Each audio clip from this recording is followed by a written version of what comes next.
aquela criança que eu acolhi, hoje é um grande profissional de destaque. Estavam batendo e queriam derrubar a porta da minha casa. Ela me deu de presente um relicáriozinho contendo São José. Eu peguei o processo, que eram 8 volumes, e levei para ele. Falei assim, aqui está a sua história.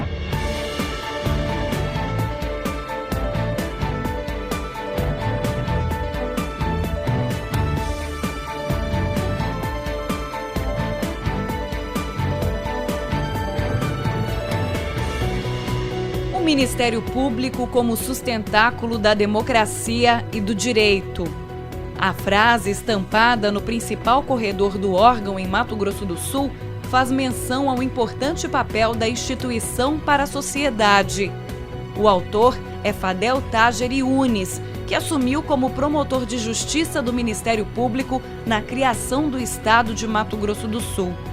Em 1980, foi empossado procurador de justiça e exerceu o cargo de procurador-geral de justiça de 1994 a 1998. Como procurador-geral, foi o responsável pela compra do prédio da instituição com sede no Parque dos Poderes.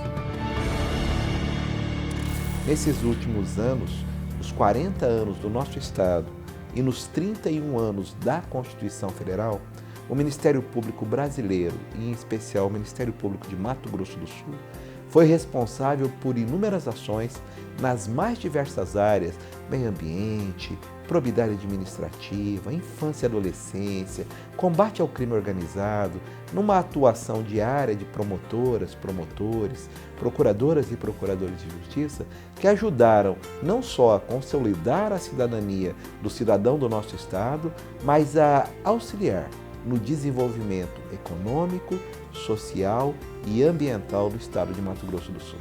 Voltando um pouco na história, é importante relembrar a Lei Complementar 31 de 1977, responsável pela criação do Estado de Mato Grosso do Sul.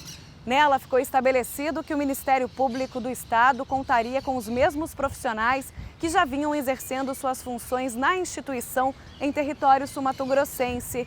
Cabia apenas ao governador Arria Amorim Costa nomear um procurador-geral de justiça. Em 1979, o governador optou pelo nome de Adnil Maria da Silva como primeira procuradora-geral de justiça em Mato Grosso do Sul.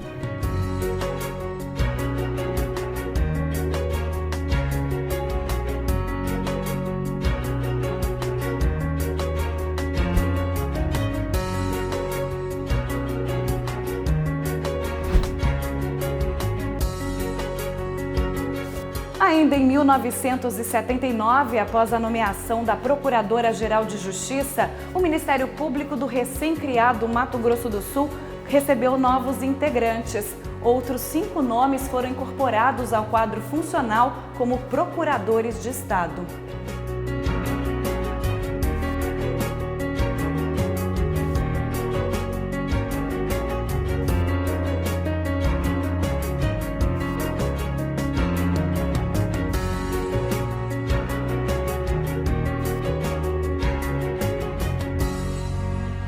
E o primeiro concurso público da instituição também foi realizado em 1979. Contou com aproximadamente 700 candidatos, sendo que 16 deles foram aprovados. Desses 16 que foram aprovados, eu estou aí no meio deles. Eu entendo que foi um pioneirismo, porque tudo estava sendo criado, né?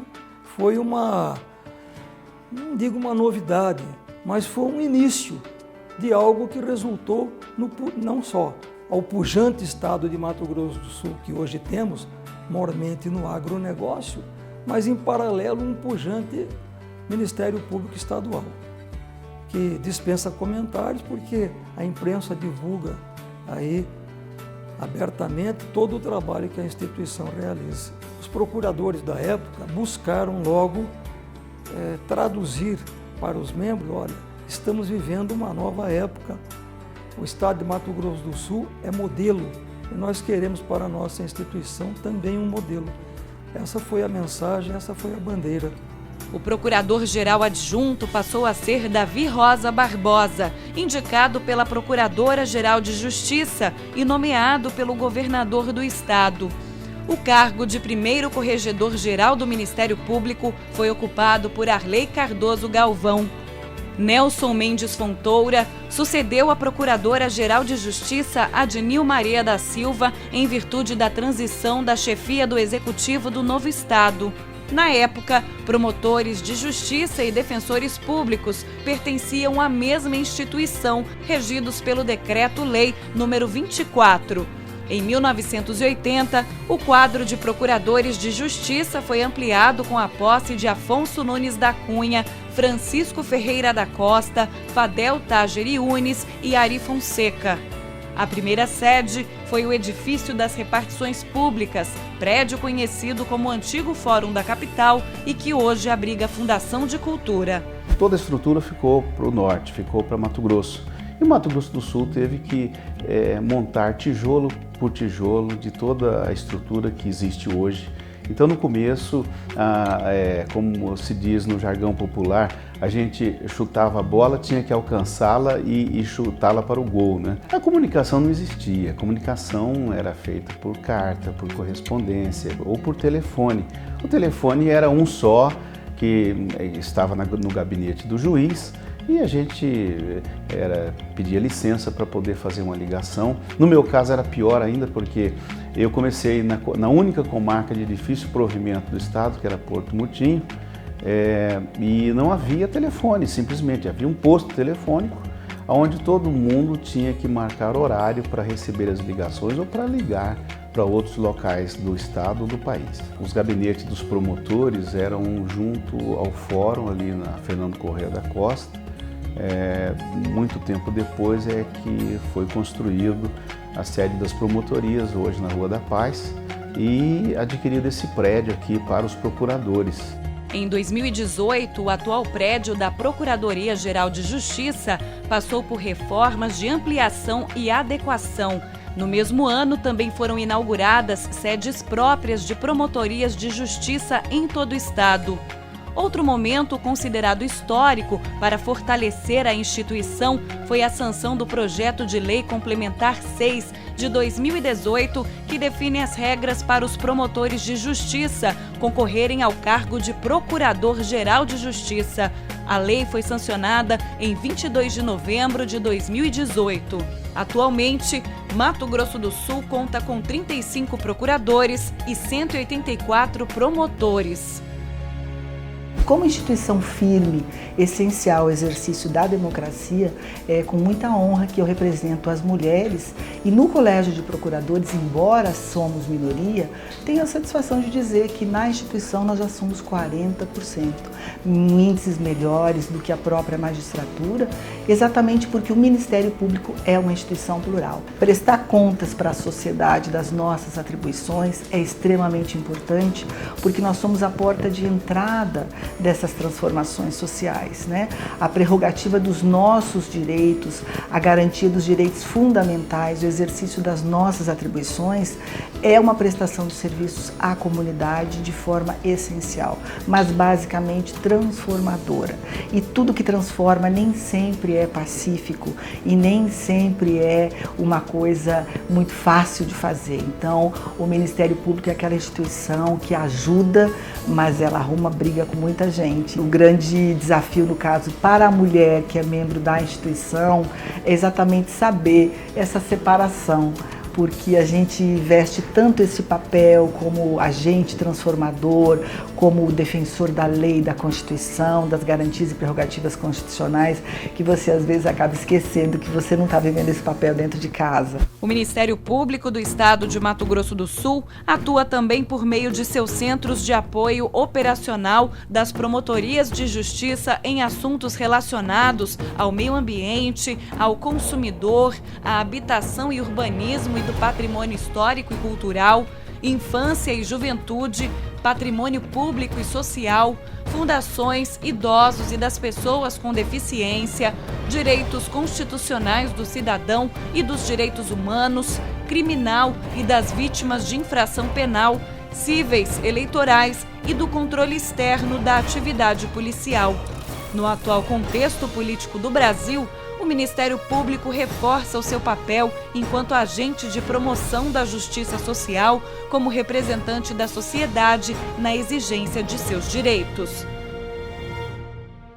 Logo que eu cheguei na comarca de Costa Rica, de uma situação muito peculiar, de uma senhora que foi ao meu gabinete com uma criança que ela havia adotado e que dizia a mim, então jovem promotor, que queria devolver aquela criança à época, ao juiz, ao promotor, ou quem quer que seja, porque não a obedecia.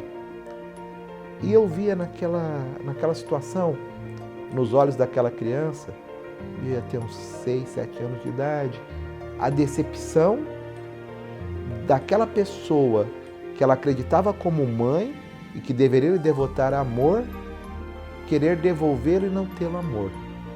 E acolhi aquela criança na minha casa e durante muito tempo ela ficou comigo na minha casa e na promotoria de justiça.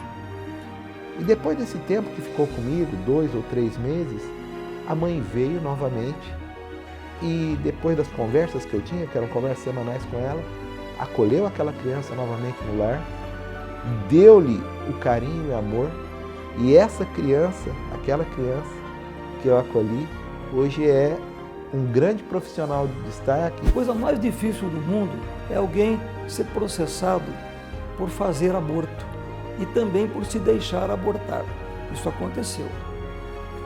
Foram presos em flagrante as 2 pessoas. Aí foi feito o processo e eu fui fazer meu primeiro júri, foi justamente esse caso que é inusitado. Eu nunca ouvi dizer no Brasil que tenha havido um júri, embora seja da alçada do júri, essa modalidade delituosa. E na noite anterior, o filho dessa senhora, que foi a ré, cercou minha casa com 9 outros. Estavam batendo, queriam derrubar a porta da minha casa. Eles foram embora, desistiram da ação. Mas eu passei essa ansiedade. Numa dessas coletas de prova, me apareceu lá uma senhora, já idosa, mãos calejadas, dizendo ser trabalhadora rural.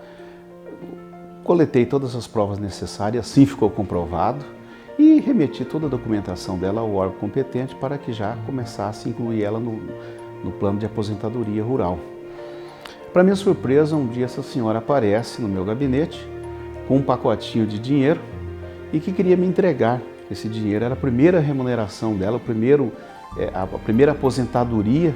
Para minha surpresa, eu disse a ela: Dona Luísa, esse dinheiro é da senhora, esse dinheiro lhe pertence. Doravante a senhora todo mês irá recebê-lo. E, para minha surpresa, ela me deu de presente um relicáriozinho contendo São José, que eu guardo até hoje, eu trago em cima da minha mesa. Isso já são passados quase 30 anos. Eu acompanhei adoções que foram feitas já há mais de 15 anos, de adolescentes, de crianças que foram adotadas pequenas no Brasil e estão morando fora do Brasil em adoções internacionais e vieram buscar suas famílias. Essas foram as experiências mais marcantes, né, que eu vivi. Isso não foi 1 nem 2, foi mais de 5 casos. Teve até uma ocasião que foi feita uma matéria na revista Época, de um menino que é um rapaz hoje, holandês. Então eu lembro que foi feita uma foto muito linda entre a mãe biológica e a mãe adotiva, né? Chamava Wellington e suas 2 mães. Eu peguei o processo, que eram 8 volumes, e levei para ele. Falei assim: aqui está a sua história. Nós conversamos uma tarde inteira num hotel. E são muitas histórias, né, que eu tenho certeza que todos os colegas que trabalham com esse mesmo amor, com essa mesma paixão pela instituição, vivem e seriam capazes, cada qual, de trazer a sua experiência, aquilo que realmente motivou. Eu acho que é um presente a gente poder fazer alguma coisa por alguém.